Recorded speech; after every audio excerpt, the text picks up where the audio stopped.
வணக்கம். ராமச்சந்திரன் பேசுகிறேன்.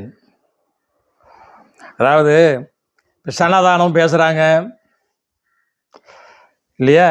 சனாதானம் இந்துக்களுக்கு எதிராக குரல் கொடுப்பது, இப்படி உள்ளவங்கள பல பேர் நம்ம ஏற்கனவே பார்த்துட்டோம்.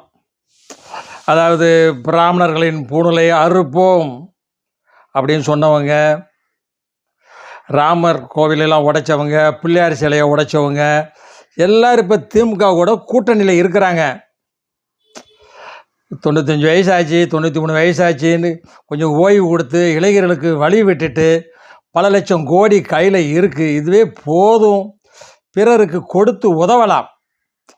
அதை விட்டுட்டு இன்னும் அரசியல் மேடையில் மற்றவங்களை இன்னும் அவதூறாக பேசி கொண்டிருப்பதனால் இந்த கூட்டணியால் என்ன லாபம், என்ன நன்மை இருக்கிறது இனிமேல் இந்த வயசுக்கு மேலே அப்படின்னு சில பேர் எண்ணணும். இந்த எண்ணாதவங்கெல்லாம் என்ன ஆகுறாங்கன்னு நம்ம பார்த்துட்டோம். தங்களுடைய வயதான இறுதி காலத்தில் அப்போலோ மருத்துவமனைக்கு போயிடுறாங்க, இல்லை மேலும் சில உயர் ரக மருத்துவமனையில் போய் படுத்துடுறாங்க. அந்த நேரம் இறைவா எங்களை மன்னித்து விடுங்கள், பலரும் நாங்கள் அவதூறாக பேசியிருக்கிறோம் என்று அவருடைய மைண்டு வயசு நமக்கு கேட்கும். பார்த்துருக்கீங்களா? அந்த நேரம் சொல்லி இடத்துக்கு அந்த நேரம் திருந்தினானே திருந்தாட்டான அப்படின்னு ஒரு சிலர் பேசிக்கிட்டு இருக்காங்க. அடுத்த வழியில் வரேன்.